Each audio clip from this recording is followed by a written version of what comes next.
اب حجر اسود سن بھی سکتا ہے، دیکھ بھی سکتا ہے، بول بھی سکتا ہے۔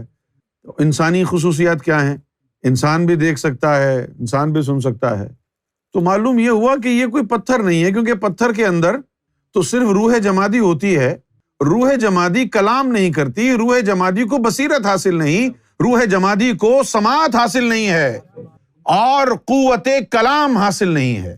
تو پھر یہ پتھر تو نہ ہوا، یہ تو کسی کے نازنین حسن کا نقش ہے۔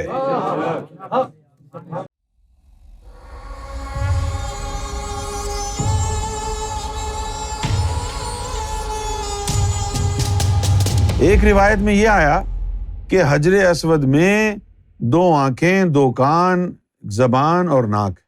اب یہ جو ڈسکرپشن ہے آپ کاغذ کے اوپر پینسل سے بنائیں، 2 کان، 2 آنکھیں، ناک، منہ، ہونٹ، آپ کہیں گے ارے یار یہ تو چہرہ بن گیا، نہیں کہیں گے؟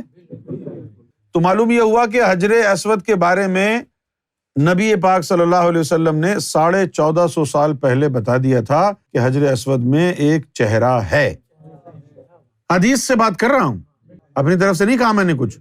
نبی پاک صلی اللہ علیہ وسلم کا فرمان ہے کہ اس میں 2 آنکھیں، 1 زبان اور 2 کان۔ تو اب بنا کے دیکھیں آپ کاغذ کے اوپر جو حضور نے ڈسکرائب کیا ہے کہ 2 آنکھیں ہیں، زبان ہے، کان ہے نا؟ بنائیں گے تو چہرہ بن جائے گا۔ اچھا، اب جب حضور صلی اللہ علیہ وآلہ وسلم نے یہ جو الفاظ استعمال فرمائے ہیں کہ اس میں ایک زبان ہے اور آنکھیں ہیں اور کان ہیں، تو کیا حضور نے یہ فرمایا تھا کہ یہ ایسے فیک آنکھیں ہیں، کاغذی زبان ہے؟ تو معلوم کیا ہوا، کان ہے سے مراد یہ کہ وہ پتھر سنتا بھی ہے، آنکھ سے مراد یہ کہ وہ دیکھتا بھی ہے، زبان سے مراد یہ کہ وہ بولے گا بھی۔ اب حجر اسود سن بھی سکتا ہے، دیکھ بھی سکتا ہے، بول بھی سکتا ہے۔ تو انسانی خصوصیات کیا ہیں؟ انسان بھی دیکھ سکتا ہے، انسان بھی سن سکتا ہے۔ تو معلوم یہ ہوا کہ یہ کوئی پتھر نہیں ہے، کیونکہ پتھر کے اندر تو صرف روح جمادی ہوتی ہے۔ روح جمادی کلام نہیں کرتی، روح جمادی کو بصیرت حاصل نہیں، روح جمادی کو سماعت حاصل نہیں ہے اور قوت کلام حاصل نہیں ہے۔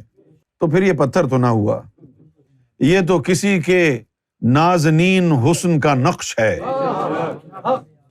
پتھر تو نہ ہوا۔ پتھر کہاں کلام کرتا ہے؟ کرتا ہے کیا؟ پتھر کہاں سنتا ہے؟ پتھر کہاں دیکھتا ہے؟ کوئی ہے جو اس پتھر میں اپنے نقش کے ذریعے بولتا ہے، سنتا ہے، دیکھتا ہے، اور اسی دیکھنے، بولنے اور سننے والے کو بوسہ دینا۔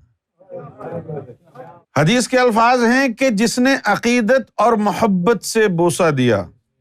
اب جب ہمیں پتہ ہی نہیں ہے کہ اس کی عظمت کیا ہے تو عقیدت کیسے پیدا ہوگی؟ ہم کہیں جی اس کو عقیدت اور محبت سے بوسہ لے لیں۔ ارے یار، محبت اور عقیدت صرف نام کی چیز ہے؟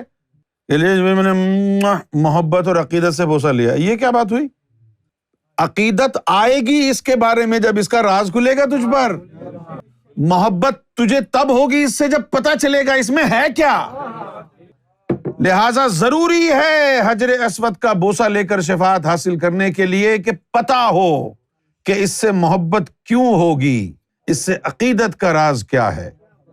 لہٰذا بتانا ہوگا کہ اس سے عقیدت اس لیے رکھو کہ اس میں مہدی علیہ السلام کا چہرہ مبارک ہے۔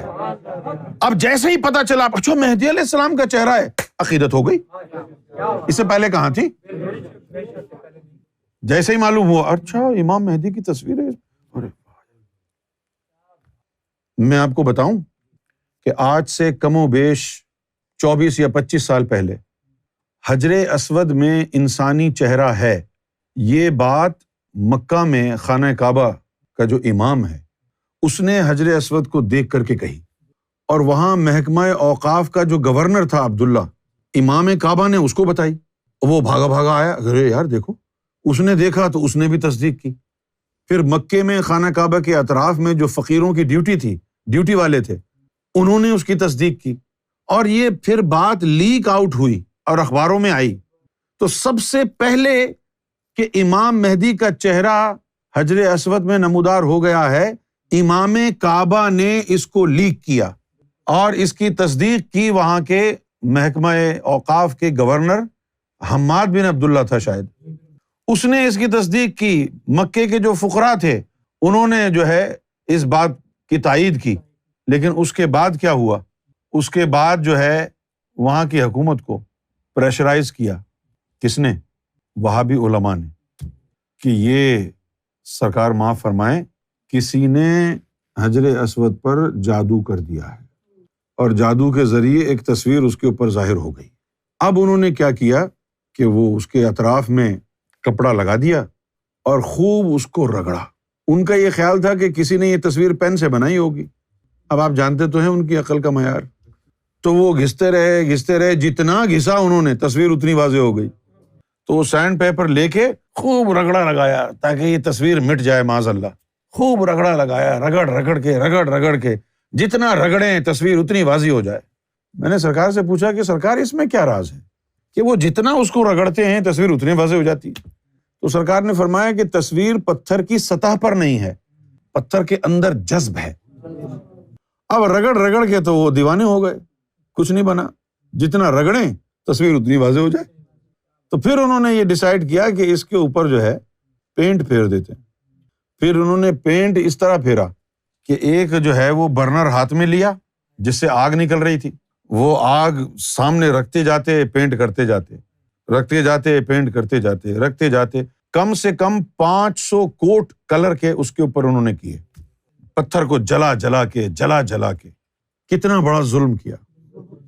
اب آپ دیکھیں جو پہلے زمانے کی حجر اسود کی تصاویر ہیں وہ دیکھ لیں آپ، اور اب جو یہ تصویر آ رہی ہیں وہ دیکھ لیں آپ، ویڈیوز لگی ہوئی ہیں یوٹیوب کے اوپر، جب انہوں نے دوسری تیسری دفعہ پینٹ اس کے اوپر کیا، ویڈیوز لگی ہوئی ہیں، اب وہ بالکل کالا ہو گیا ہے۔ یہ دیکھیے آپ، یہ پرانی تصویر بھی دیکھ لیں آپ، پھر جب انہوں نے پینٹ کیا 2006 میں وہ تصویر بھی دیکھ لیں، اس کے بعد پھر ان کو چین نہیں آیا، 2012 میں پھر دوبارہ انہوں نے اس کے اوپر پینٹ کیا۔ اب دیکھیے آپ، ایک چیز اور بھی نوٹ کریں آپ، یہ جو پرانی تصویر ہے اس میں یہ پورا حجر اسود جو ہے بالکل صحیح ہے، دوسری والی جو تصویر ہے اس میں معلوم کیا ہے؟ چھوٹے چھوٹے پتھر ہیں حجر اسود کے، وہ انہوں نے مٹی کے اوپر لگائے ہیں اور پھر مٹی کو لیول کیا ہے۔ یہ تو توڑ دیا ہے، تباہ کر دیا، لیکن نادان ہے، وہ سمجھتے ہیں کہ پتھر کو توڑ دو ختم ہو جائے گی کہانی۔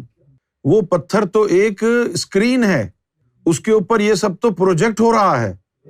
پھر اس حجر اسود کے تابوت سکینہ کے راز امام مہدی نے اپنے ایک خاص معتمد کے سینے میں رکھ دی، اس کے سینے میں رکھ دی۔ اب توڑ دو اس کو، پتھر کو، کیونکہ اب تو کہیں اور منتقل ہو گئے وہ، اب جو کہیں اور وہ راز منتقل ہو گئے تو اب پتھر کا کیا ہوا؟ اب تو جہاں یار ہے وہیں حج ہے۔ ہاں یہ دیکھیں آپ، سینڈ پیپر لگایا ہوا ہے نا، دیکھیں وہ جو ریزیڈیو نظر آ رہا ہے۔ ان کو غیرت نہیں آئی کہ جس پتھر کی اتنی تعظیم کی حضور پاک نے اپنے لبوں کو لگایا، آنکھوں کو لگایا، اس پتھر کو تباہ کریں۔ یہ دیکھیں، اور وہ کچرا دیکھیں سارا نیچے جا رہا ہے۔ جس پتھر کو چومنے سے تیرا حج قبول ہوتا تھا، وہ پتھر کے جو پیسز ہیں وہ دیکھو نیچے گر رہے ہیں۔ یہ انسان ہے؟ مسلمان ہیں یہ؟ اچھا، حضرت علی علیہ الصلوۃ والسلام جو تھے انہوں نے بھی حجر اسود کے بارے میں بڑی خوبصورت باتیں فرمائیں۔ مولا علی نے کہا کہ یہ جو حجر اسود ہے نا، یہ یوم ازل میں انسانی صورت میں تھا۔ نہج البلاغہ میں یہ بات موجود ہے۔ مولا علی نے فرمایا کہ یوم ازل میں یہ پتھر انسانی صورت میں تھا، تو اس کے سامنے اللہ تعالیٰ نے سب سے اقرار اور قول و اقرار کیے۔ وہ الست بربکم والی بات، قالوا بلا شاہدنا یہ والی بات، پھر جو آپشنز اللہ تعالیٰ نے ان کو دیے کہ بھئی یہ دنیا کے لذات ہیں، یہ جنت کے لذات ہیں، یہ ہے، یہ، اور جو انہوں نے چوائس اپنی پک کی، ان تمام ان کی چوائسز کو اللہ تعالیٰ نے وہ جو انسانی صورت میں حجر اسود تھا اس کے منہ میں ڈال دی، وہ نکل گیا، اور پھر پتھر کی صورت میں اس کو زمین پہ بھیج دیا کہ اب یہ گواہی دے گا کہ اس نے وہاں بھی یہی کہا تھا اور یہاں دنیا میں بھی یہی کہہ رہا ہے، یہ گواہی ہوگی۔